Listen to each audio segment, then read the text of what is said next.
From time to time, we weigh our lives.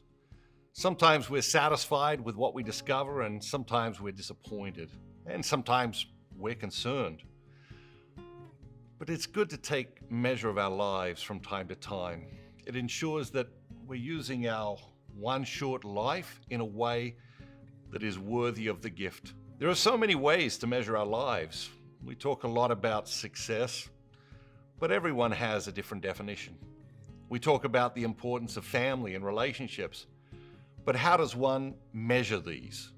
What measuring stick do you use to assess your life, to measure your life? Do you use career, money, status, stuff, education, popularity, integrity, happiness, adventure, health? At different points in our lives, we all use some of these to measure our lives. But over time, most of us move on to things that are harder to measure. How many people love you? Do you love what you do? Do you feel like you are doing what you were born to do? How many other people have you helped to become successful, happy, educated? How many lives have you improved? How long will you be remembered after you die? Are you at peace with God? These are enormous questions, but we shouldn't let that intimidate us. How do you measure your life?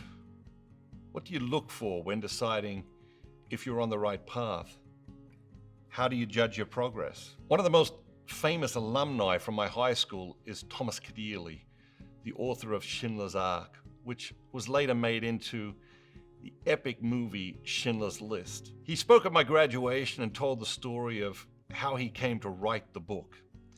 He was in New York City and visiting a leather goods store. As he looked at some briefcases, the owner of the store struck up a conversation with him. Before long, the conversation came upon two questions that changed Keneally's life forever.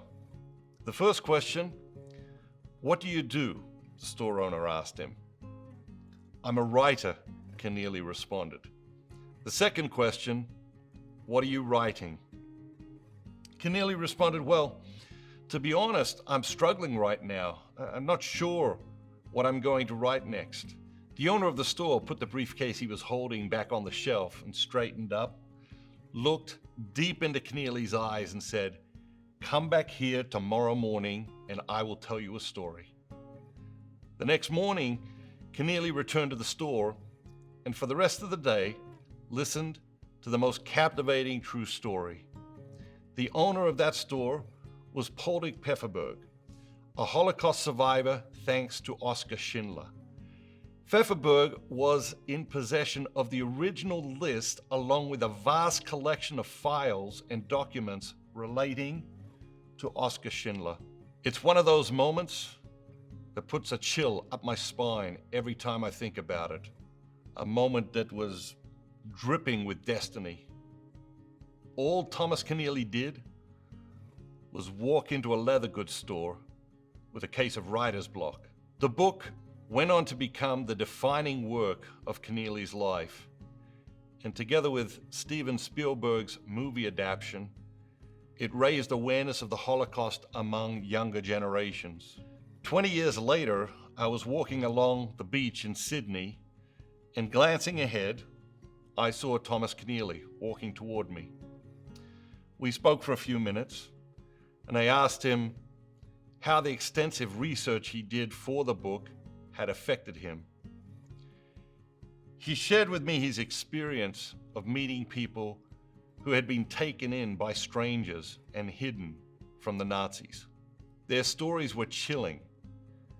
Everything was at stake at every moment, he explained, and then paused before continuing.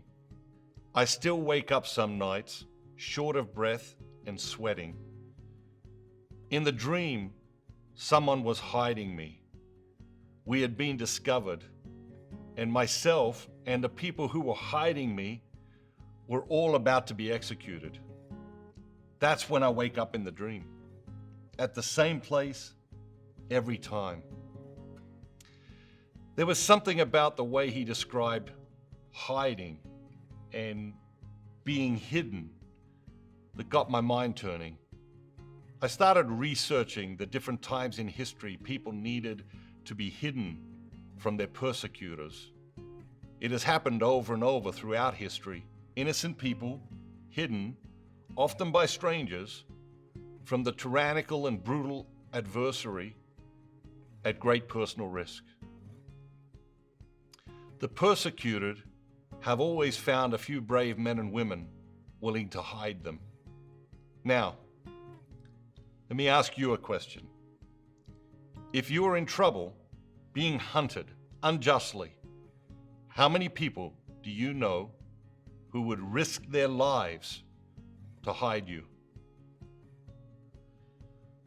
A Polish Holocaust survivor once told Warren Buffett, "Warren, I'm very slow to make friends because when I look at people, the question I ask is, would they hide me?"